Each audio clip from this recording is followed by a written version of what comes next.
more sleep. The dark twin of man's sleep, sometimes called the Chaos Moon. A dark omen it is to see it shine in the darkness of the night, even more so when full. It is said the barriers between our world and others come close when this happens, and woe betide those caught under its glare, who are not in the safety of the cities of the Empire. Even worse, of course, are when it shines full at the same time as its brother, which thankfully only happens twice a year. Even here in Altdorf on those nights, many make sure to stay inside, those who serve the Empire at least. Those dark servants of chaos, though, are prone to commit some of their worst acts in honor of this horrible cosmic event. My advice, friends, is to avoid that moon if you can, and pray to Sigmar himself, for his light will protect you, at least if you are somewhere safe. My advice as to what to do if you are on the road on such dark and ill-omened nights. Don't be. Not for long, anyway. This is Red Moon Role-Playing. The Chaos Moon Morsleep is high in the sky, as a dark fog surrounds the town of Bogenhafen. For many people, this night is rather foreboding. A couple of people have headed home early. Some are even saying it's a bad omen.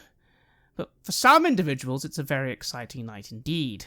Our three brave adventurers have successfully bypassed several obstacles, large fences, guard dogs, watch patrols, all to break into a very secure home in one of the most important districts in the town of Bogenhafen. They had made some progress, found some interesting things, but unfortunately, they didn't expect to be disturbed so soon. Heinrich, you are standing just outside that door. You were just about to start looking in rooms, but now you can see below you. The torches are being lit better. It's more illuminated. There's at least 7 or 8 armed men and women entering the floor, and then just behind them, Johannes Tegan. He enters the house. He seems to be in conversation with someone. Frederick Magirius. He's following just behind him. Johannes Tegan looks confident and relaxed. This is obviously his home. Frederick Magirius does seem a little nervous. He's looking around, concerned. What do you do, Heinrich?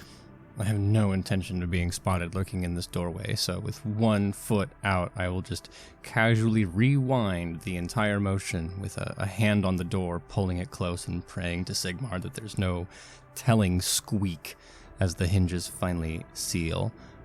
I'll turn immediately to Sigfrida and Kruger, whispering, "Unless you want to discuss the things you found with Tegan or the Guildmaster, we need to leave right now."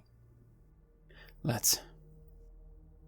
Kruger, though, your eyes do just for a moment go back to that safe. What could be in that safe? This is a very rich man.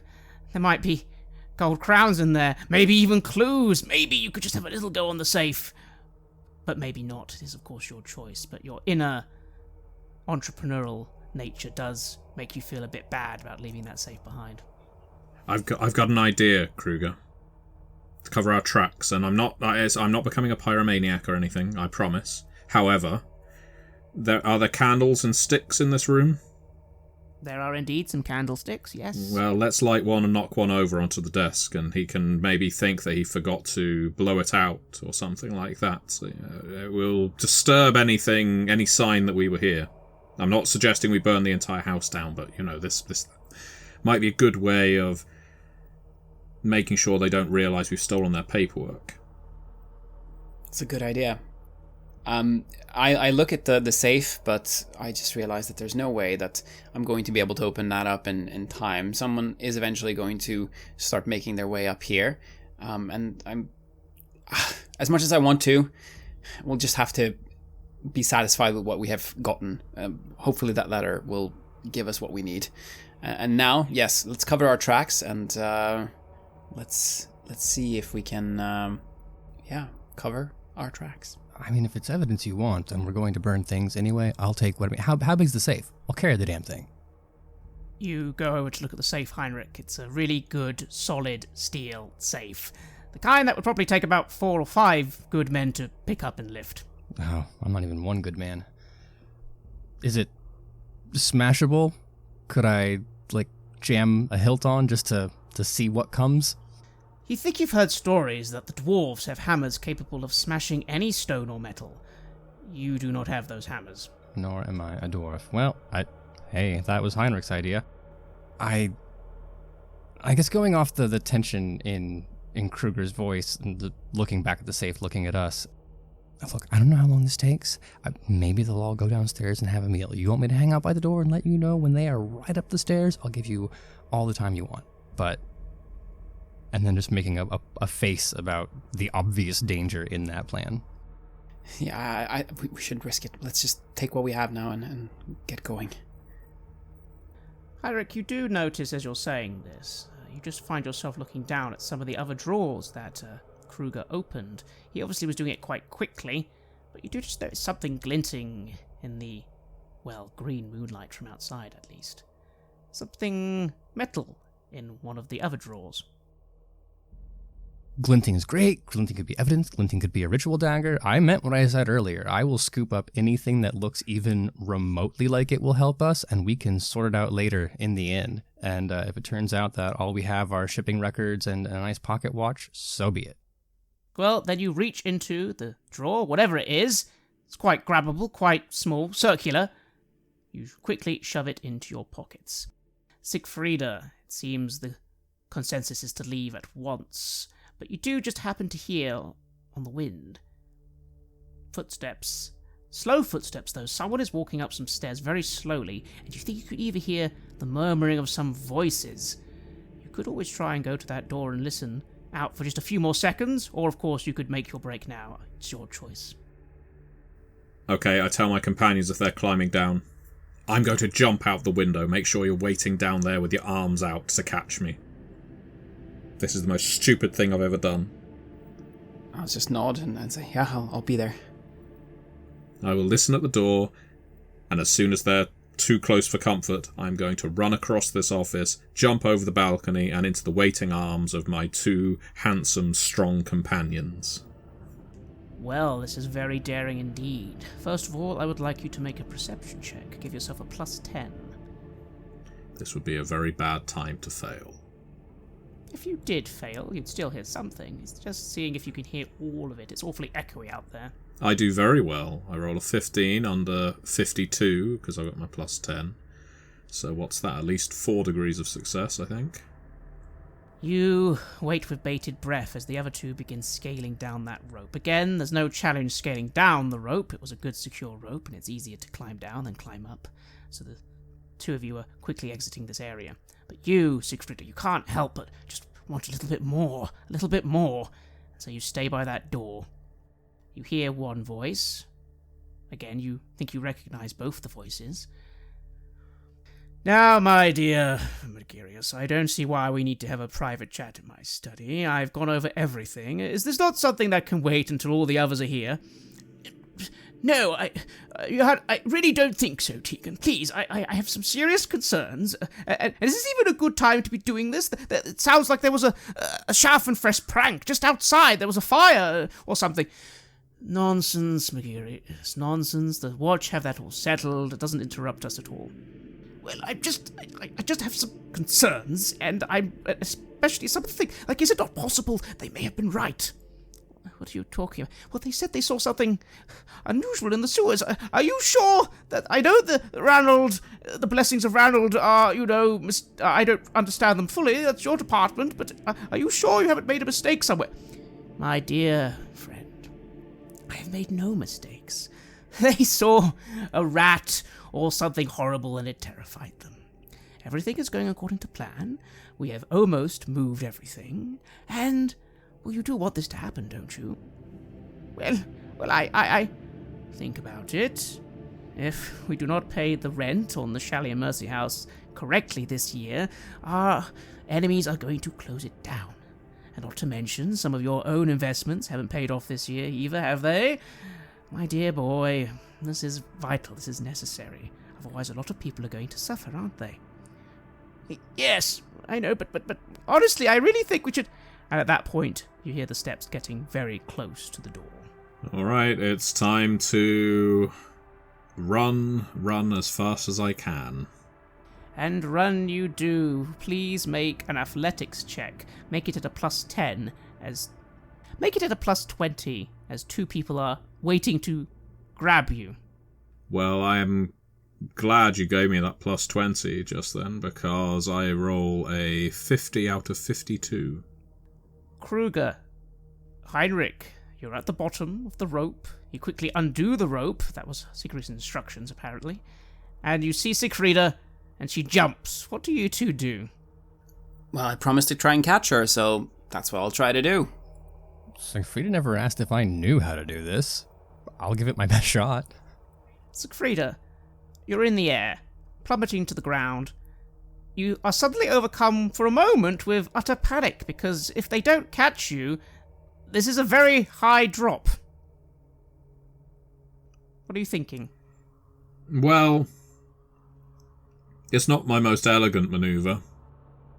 I only succeeded marginally, so... My thoughts are... What part of my body am I about to break? I hope it's not my head or my neck. And I try and twist as much as I can to land on the softer parts. But I don't plummet for nearly long enough to give it too much thought. Heinrich, it's odd. One moment Siegfrieda's on a balcony, and then she's falling, and you swear in mid-fall she suddenly does a very weird twisting motion that you're not entirely sure is that helpful, as she lands on both of you, sprawling all of you out on the ground. I imagine there was one beautiful moment of eye contact where Siegfrieda, before twisting, saw in my eyes that I did not know what I was doing, and we can talk about it later. But the impact, not that great considering Siegfrieda's size, although the height does help. No time to joke about it. Peeling first Siegfrieda off me and then myself off the floor, and scrambling. We have another fence to get over. We can regale each other with tales about the good times when we're somewhere safe. Indeed. I would like everyone to roll a stealth check for me now, as you begin trying to make your way back to the outer fence and get out of here. As you do so, you can see from the house men coming out with torches.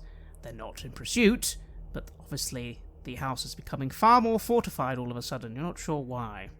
At that point, you do also notice a bit of smoke starting to appear from upstairs, someone bellowing very loudly, and then, well, some of those guards do go back, but some of them do begin looking around urgently outside. As stealth is agility-based, I'm better at this than I thought I would be. This is stealth urban, yes? Yes. I'm going to need somebody to advise or assist me if there is a rule to allow that, because there is no way on God's earth I'm going to be able to succeed. There is indeed. You can get a +10. Then I will try and assist and help Siegfrieda as much as possible. I rolled a 70, but again, with my alley cat talent, I'm able to flip that to a 7. With +10, I'm afraid I still... Oh no, of course I've still got fortune. Okay, let's give this another go. Okay. I am able to get a 21 underneath my +10 total of 42, so I succeed by 2 degrees. 16 from me, under 42. The three of you begin making your way, not quickly to the wall, but quietly and stealthily. You are aware that there are now people in the garden looking for you, dogs as well. There is commotion from inside the house. Again, you don't think that candle is going to have lit everything ablaze, but it should have made a good bit of fire on the desk at least. You hear a familiar voice screaming in rage from inside that house. And you are all over the wall. Although, Siegfrieda, there's a weird moment for you. Just as you're about to get over the wall, you just notice there's a great big raven just perched on the wall, and it looks at you dead in the eyes for a moment, just gives you a loud squawk before flying off. But luckily, no one seems to notice this. I am unnerved by this. I'm not a superstitious person, but... yeah, climbing this close to a raven and it not just immediately taking to the air... that's a bad auspice in anyone's book. Nevertheless, I continue moving. And the three of you are back on the street. You can hear the din of a lot of commotion from somewhere. Of course, you're now behind the house, but that does sound like there's a lot of people getting angry about something. You also notice another carriage going by and stopping just nearby you, and a woman poking her head out. She was wearing some very fine clothes, and she's looking a bit confused up ahead. You think it might be time to leave the Adel Ring. You apparently have caused quite a bit of chaos. On that word, I sincerely hope that Siegfrieda and Kruger are keeping an eye out, or at least navigating, because I'm looking up at the sky, and I'm hoping the moon is not making eye contact back. It is. It's grinning, licking its lips. Okay, well, in hindsight, I wish I hadn't asked that question. It gives you a wink as you look away from it. There's a visible shiver, if anyone's paying any attention. Shaking my head in the way that you do to clear it from intrusive thoughts, and then with renewed vigor, I will put a pep into my step as we depart this district. And so, the three of you depart the Adel Ring. As you do so, you see a few more patrols heading in that direction. But no one's pursuing you. You have succeeded in your task. What do you do now? It is now late at night. Again, the moon is ominous. Even you admit, Kruger. The moon looks a bit bigger than it normally does, which is a bit strange, but you're not thinking about that. You're thinking about your next move. What do the three of you do? All right, well, we have to go back and investigate what we found, right? So back to the inn? If not the inn, depending on our coin situation, we've always got a home on the barge. That's right. There's no telling what we might be needing that money for, and it does not seem the appropriate time to be profligate. Yes, we haven't left anything at the inn, right? Or we are... No. No, in that case, back to the barge, I think, right? Yeah. In that case, you begin making your way through the town. Again, the fog is very thick. You don't see many other people on the streets tonight. Quite a few people have their shutters closed, it seems. Again, even you are noticing it now, Siegfrieda. More sleep is shining awfully bright tonight. Rather unsettling with the fog. While we're walking, honestly, that note feels like it's burning a hole in my pocket. As soon as we have some lamplight above us, or clear moonlight, I want to unfurl it and start reading it as we're walking along. Certainly. It is a very neatly addressed letter. It even has an address at the top, or partially an address, and is signed by someone at the bottom. The address, Kemperbad Tower. Kemperbad. Alright, the town of Kemperbad. You are vaguely familiar with that. It's very far from here, more the eastern part of the Reich. But it still is on the River Reich. Probably 2 weeks' travel, give or take, by boat. You're not sure. Dear Johannes, such a pleasure to hear from you. It has been so long since our talks and our studies. I do hope all is well. I do indeed have what you're looking for. It is wise to take precautions in such things. You are wise to seek out such rituals. It will not come free, of course. I know you are very fond of star charts and old maps. I was wondering if you had some of Kemperbad, the region surrounding my home. Things certainly have changed over the last 100 years or so, and I do believe you have some maps that would be very useful to me. In return, yes, I will happily give you what you are seeking. Read it well. Remember, the blood should be fresh as possible. Makes everything more potent. I'll be very interested to see how this goes for you. I have never conducted this sort of ritual myself. I wish you the best of luck. You really must come and visit me in Kemperbad one day. E. Herzen. Well, that's troubling. I will... The look of concern will be apparent on my face, though I have now developed a certain paranoia that prevents me from talking about it until we get at least close to the boat. I'm running through various scenarios in my head. Well, we can't can't just start discussing this on the barge because there's innocents there, there's people there, and they're going to constantly want to talk to us. They're not going to afford us any privacy. Right now we need privacy. As soon as we pass an alley, I'll say, Kruger, Heinrich, duck in here with me. I nod and do as she says. Of course. Listen, I think our suspicions were correct by the looks of it. Do you remember that lady I interacted with at the journey's end? Vaguely. Yes, an extravagantly outfitted woman.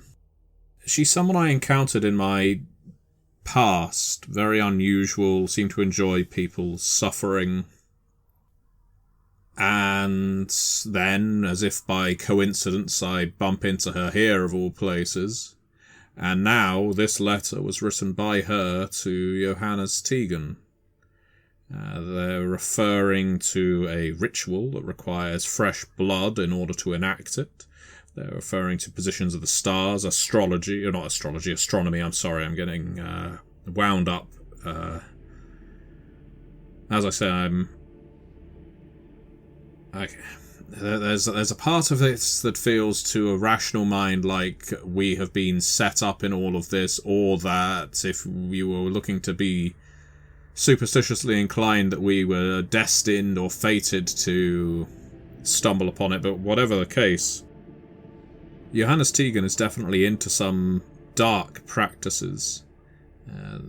Any ritual that requires fresh blood, that requires some kind of positioning of the stars, and she apparently wishes to duplicate or do her own version of in Kemperbad along the Reich to the east. Yes,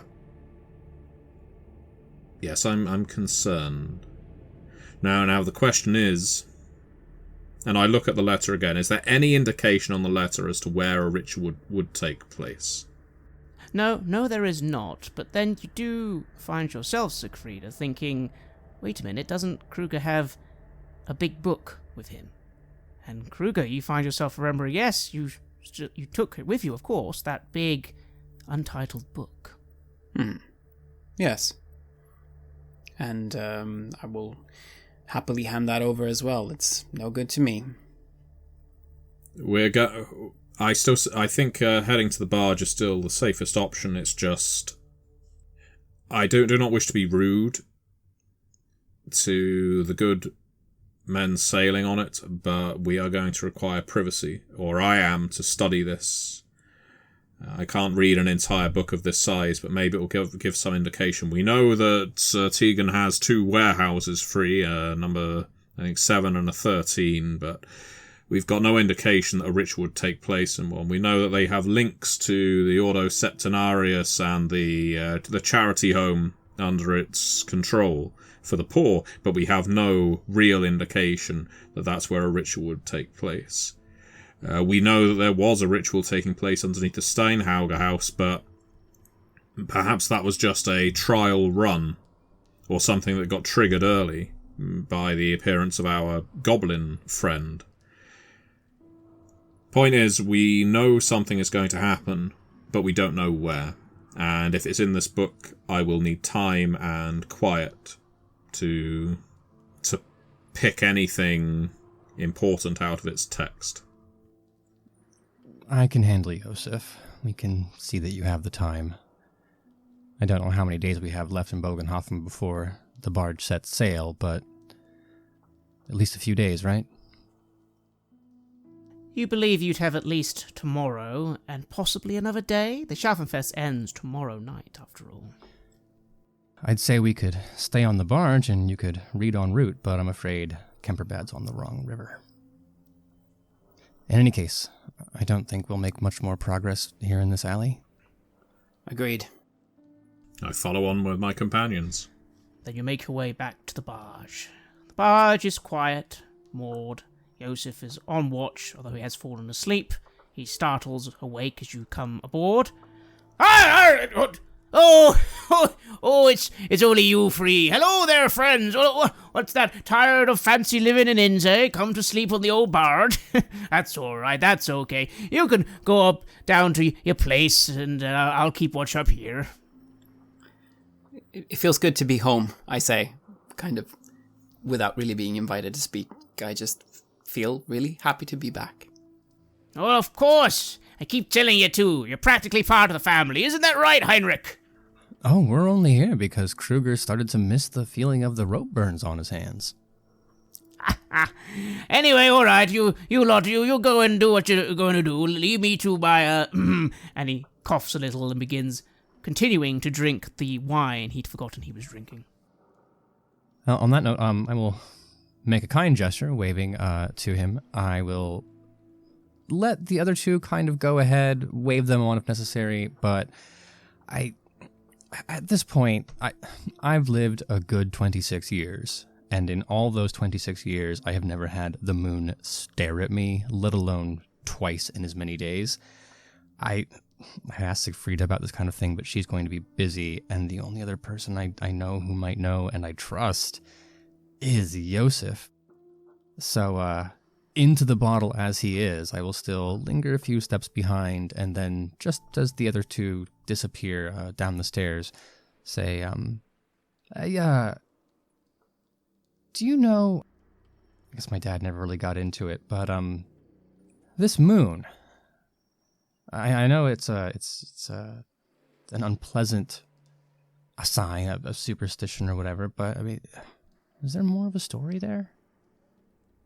Hey, what you see him looking up, and his eyes look concerned. He frowns a little. Aye, lad.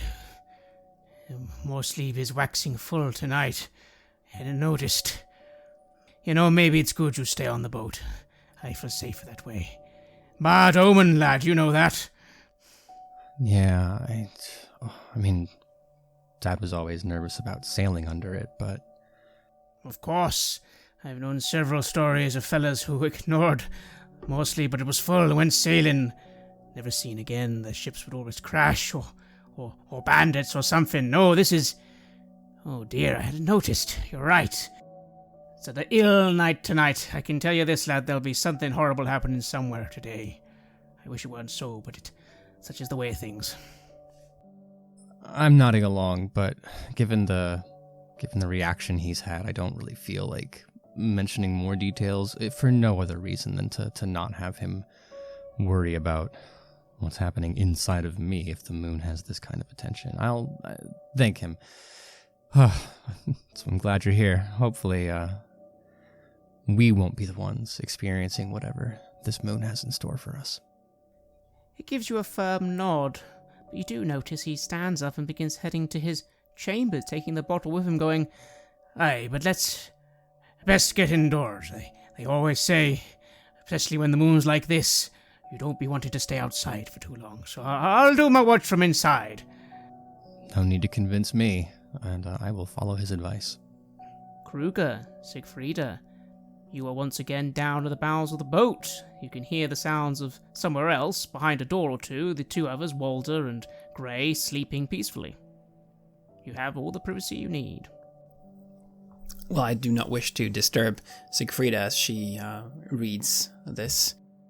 I suppose I'm quite tired after everything, and given that it seems like this boat will be watched and that there will be safety here, I think I'll just try and take the opportunity to see if I can fall asleep, if that's even possible after the adrenaline rush that I must have gone through during the break-in. Very difficult, but you will do your best, and you will begin to drift off to sleep. Siegfrieda, what do you do? Spend all night reading.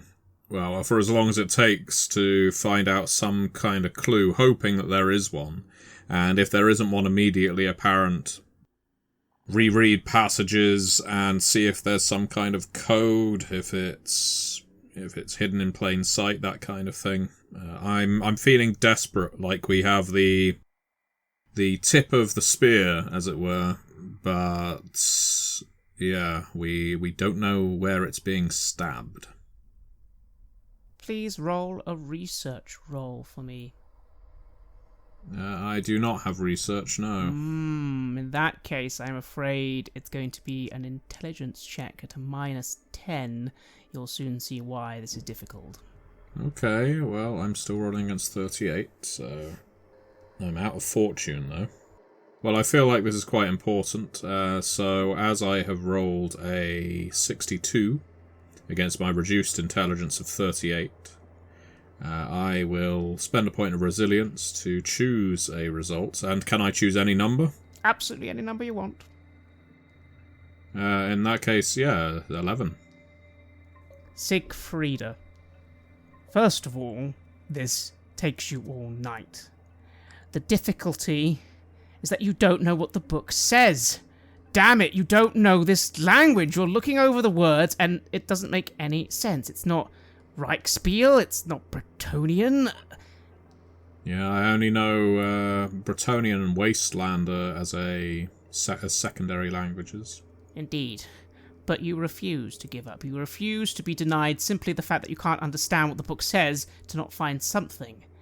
And luckily for you, there is still something, because very soon you'll realize there are illustrations, there are pictures, and you begin looking things over again and again. Pictures of skulls, corpses, the pentagram symbol, different symbols similar to the pentagram, strange words underneath them. At one point, shorthand.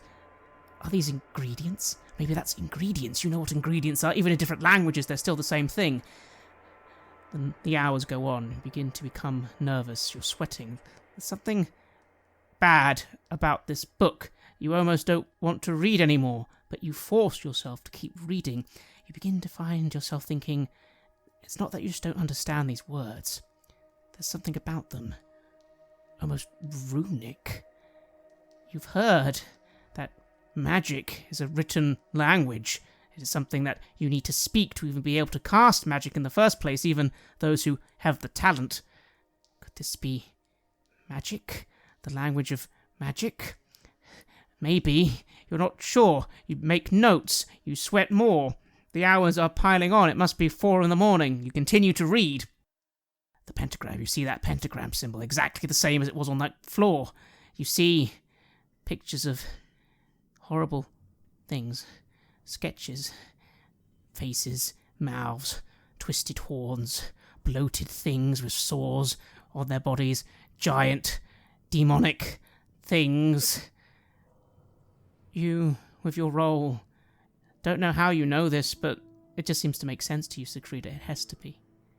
You are reading a book on magic. Heretical magic. This is the stuff of chaos. These are nightmares beyond comprehension, and you have a book full of information about it all.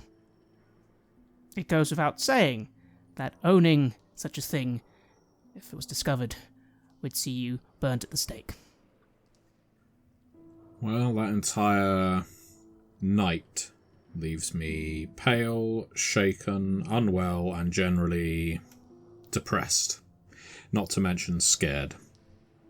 You find yourself startled by the morning bell. It's the morning. You look over and you see that eventually at some point, you don't even remember when it happened, Heinrich must have come in and taken a bed as well, and they're just there sleeping peacefully, just stirring, but you haven't slept at all. Oh, so, could you please roll a willpower roll, a coolness roll? Okay, yes, I roll a 28 against 56. Tell us, Siegfrieda, what happens, because for a moment, as you are shocked to see what you've read, as you see dawn coming through the slats of the boat, and as you look to the others, you find yourself thinking that maybe that wasn't so bad. You didn't spontaneously combust. There aren't demons pouring out of the walls. You're fine. You could maybe understand this language. Maybe you could learn more. That could all be very possible. But for some reason, something tells you that's a bad idea. What is it? I'm not a superstitious person, and I believe that powers like this are only really dangerous in the hands of superstitious people. That if rational minds and hands work on tomes like this, they can do so in a sensible, pragmatic, logical way. But those superstitious people, they're the dangerous ones. That's what I'm thinking to myself right now. If they find out that you have more knowledge than them, hell, there were people back in the day when I was a simple assistant to that awful man who felt like medicine was some kind of witchery, punishable by who knows what. So those superstitious people, if they were to find me with a book like this, it would be pitchfork peasants, torches, and pyres. We need to be intelligent here. Weigh things up with both hands, as I like to do. Consider, is it worth maintaining this book, keeping it a secret from my companions? But then, if I can't share this knowledge with anyone, what is the point of learning it? I've got no delusions of developing my intellect just to satisfy myself. Ultimately, I want to heal others. I want to help others. So on the other hand, I do need to tell my companions because I trust them. I need them to know because they need to share the burden as much as I don't particularly want to inflict it upon them. And even though I'm fairly indecisive at the best of times and headstrong at the worst of times, I need their counsel. I need their advice. I can't make a decision as weighty as this by myself. And it's as you're thinking that you notice you've closed the book, and you just put it to the side. You don't actually remember doing that. It's almost like a muscle reaction. You just close the book, and your mind is saying that's enough. And you have managed to avoid any corruption at this point in time. The bells keep ringing.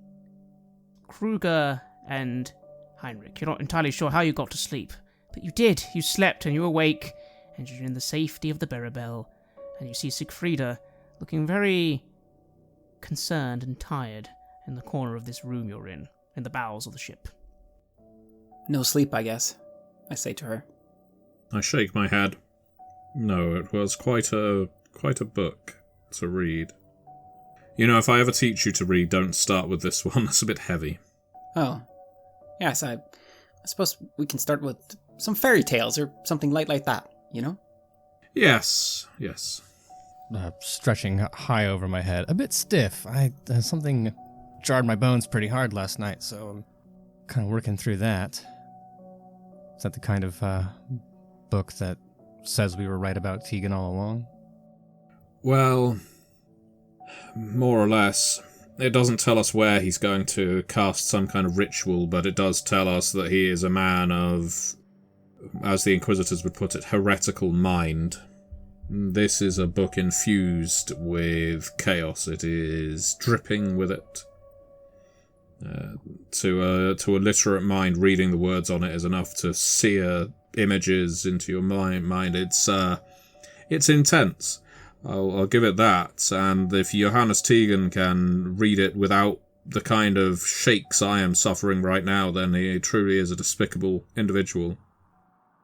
I was momentarily wondering, and I wonder how much of this was chaos influencing me, whether I should be keeping it to empower myself or to empower us. But I think the third option is that we present this as evidence to the magistrate, that we explain that we liberated it from Johannes Tegan, we admit to our theft, we have letters to back it up.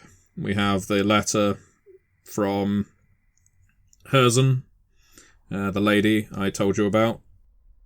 It's the question is whether we trust the magistrate enough, or if there is more we should be doing here. Because I can't imagine that if there's a ritual taking place, it's going to take too much longer. I mean, look, the Schaffenfest is ending later today. And who's to say they don't want all these people here for the purposes of a ritual. Certainly, the conversation I overheard, everything seems to be pointing to this being imminent. So whether we rely on the wheels of justice or whether we try tackling this ourselves is the question. You also perhaps just mentioned to the others that conversation you overheard, and so you, Heinrich, and Kruger will be made aware that she heard the voice that sounded like Tegan having some sort of disagreement with Magirius. He sounded concerned and worried about something. Tegan was informing him it was not saying things about charity and all that, so you are aware of that information as well now, Heinrich and Kruger.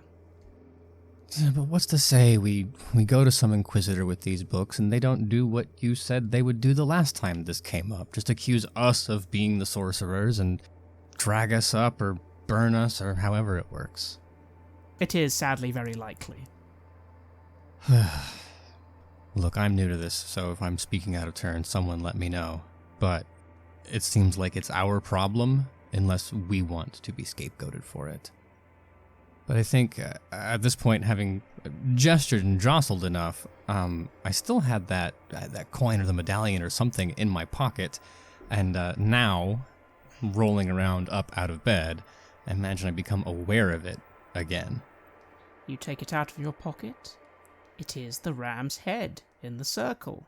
No pentagram, but it is an actual solid medallion. It obviously must be linked to that Order Septenarius somehow. Just kind of toss it over in my hand and then throw it over onto like there's a table in the middle of the room or near enough and say, well, and there you go. Membership badge. That may come in handy. But yes, what to do? I mean, Sigfrida's idea of turning this over to the magistrate certainly would be the honorable thing to do. It is risky. What else could we do? What other options do we have? Well, we're not assassins. Sadly not. Well, I think that speaks better for us than being so. So, the only other option that I see is that we attempt to disrupt this ritual, but that requires knowing where it's to take place. Would you like to roll an intuition check, Kruger? Yes. That is 42 under 43. You just think this to yourself. The situation seems impossible after all. How would you find out where it is? How can that happen? How can you know? And then you think, wait, don't the people involved need to know where it is? And you do know some names of some people who you think are involved. Yes.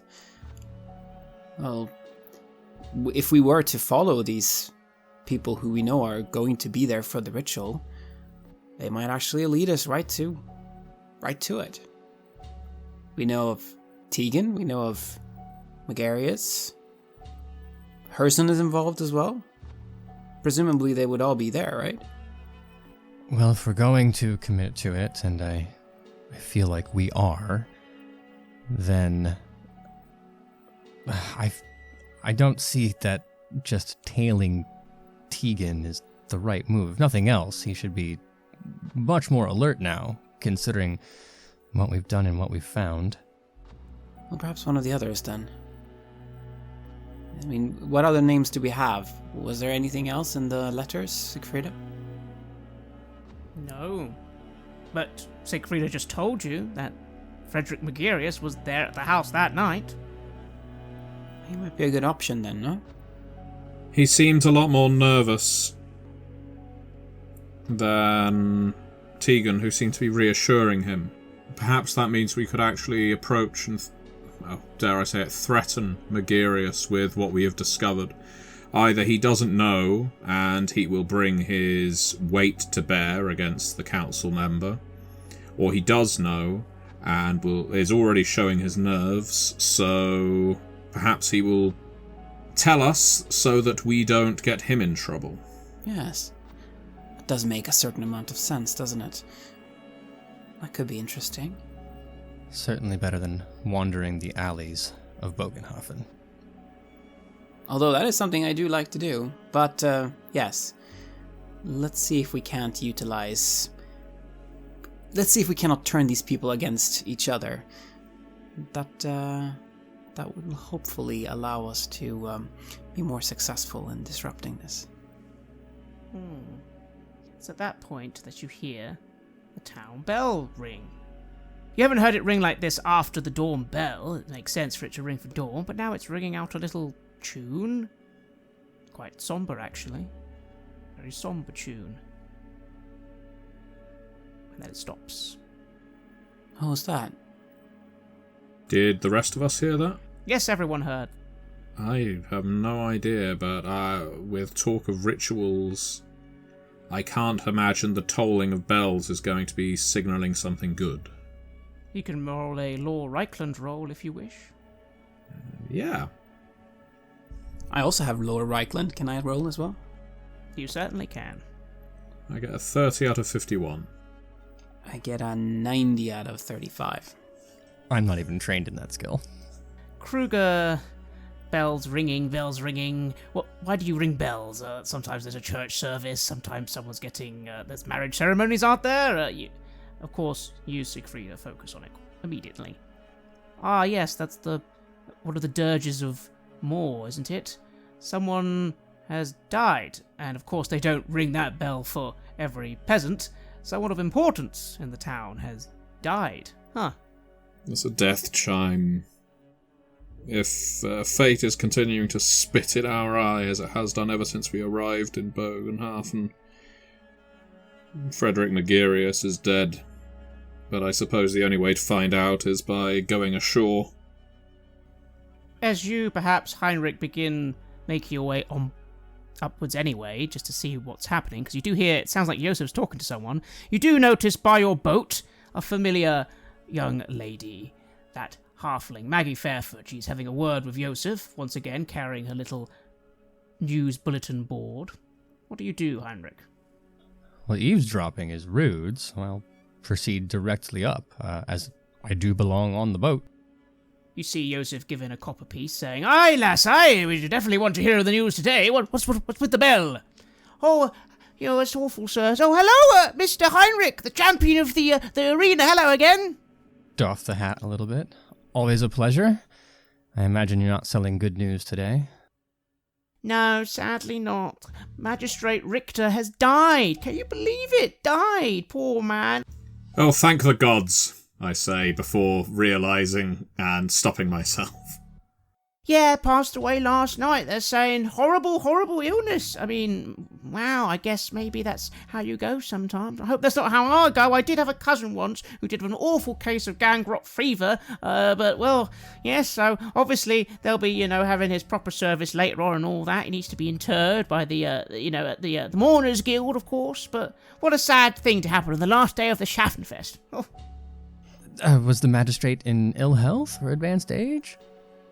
"Oh, well, no, I don't think so. That he was just the other day just 2 days ago. He was the one in charge of the trials at the Schaffenfest. That's where the chief magistrate put him anyway. She's obviously very upset. She got along with him a lot better than the other magistrate, Magistrate Bauhauer. He's not quite as, she kind of doesn't obviously want to speak ill of someone, but she clearly wants to. Can I wring that out of her with a little gossip or fellowship? Yes, go on. Let's see. I'm not great at this, but... Yeah, I'm not great at it today. No, that's an 81 above 33. No, Magistrate Bauhauer is a good man as well. It just, sometimes he's old. He's older. That makes sense. But no, the chief magistrate, she liked Richter. But yes, well, what can you do? Life goes on. At least for a while. Oh, I forgot. This is far more exciting. Last night, there was a Schaffenfest prank. Some person set like a donkey cart on fire in the Adel Ring. All the merchant families are furious about it. I will look over my shoulder at Yosef and say, "Huh, you don't say." Yes, it ran round the square. The poor thing, eventually fell over. They were all on it. The Rugburgers were saying it disturbed their dinner. And also, I believe there was an important event happening that night as well. And lots of guests were very concerned about it. I think the watch captain's going to be in a bit of a hot trouble this morning. Oh, I'm sure it'll blow over, pranks being what they are. Well, normally, but against the Adol Ring, so it's all the most important people in the town. At this point, I'm afraid if I say more, I will implicate myself or start laughing, so I will just nod. Oh, yeah, gotta defer to those noble people, of course. And with that, she nods and begins heading on her way. Siegfrieda, there's one thing that pops to your mind that is quite odd. Died of an illness. He was perfectly healthy literally 24 hours ago? It's odd.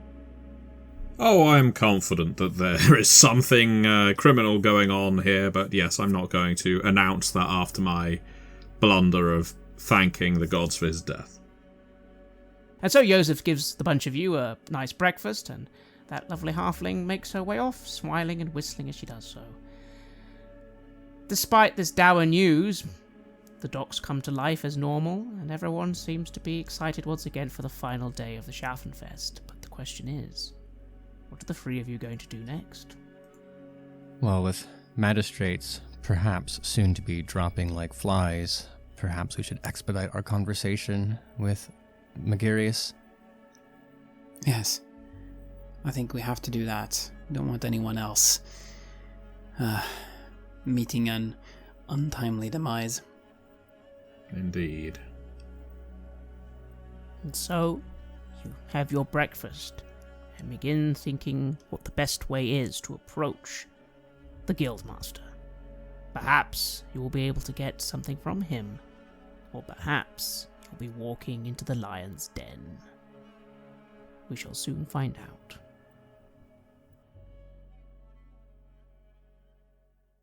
You have listened to an episode of Red Moon Roleplaying, where we played the legendary campaign The Enemy Within for Warhammer Fantasy Roleplay 4th Edition, published by Cubicle 7. In this first part of the series, we are tackling Book 1, Enemy in Shadows. Joining us as players in this series are none other than Aaron Hammonds from Queen's Court Games and our dear friend Matthew Dawkins. The music was made by Flowers for Body Snatchers, Wordclock, Metatron Omega, Ager Sonus, Apocryphus, Halgrath, and Northumbria, featuring a number of collaborations with other artists, and was used with permission from their label, Cryochamber. Check out their website at cryochamber.bandcamp.com or their YouTube channel for some moody dark ambient. We would like to give massive thanks to our champions of the Red Moon, Martin Heuschober, Nastasia Raulerson, Simon Cooper, David, Julia, Camilla, Bob Lange, Julián, Cameron, Xabier, and Antxon for their generous support. And we would of course also like to thank all of our other patrons. Without your support, the show would not be possible. If you want to support our work, please check us out on Patreon. You can get access to bonus campaigns for Cult Divinity Lost and Coriolis there, as well as get early and raw access to all of our recordings. You can also hear your name read on the show as a champion of the Red Moon, as well as play Cult with us. Most importantly, that support is what keeps the show going, so do check us out there. Thank you again for listening, and remember, Skaven are definitely not real.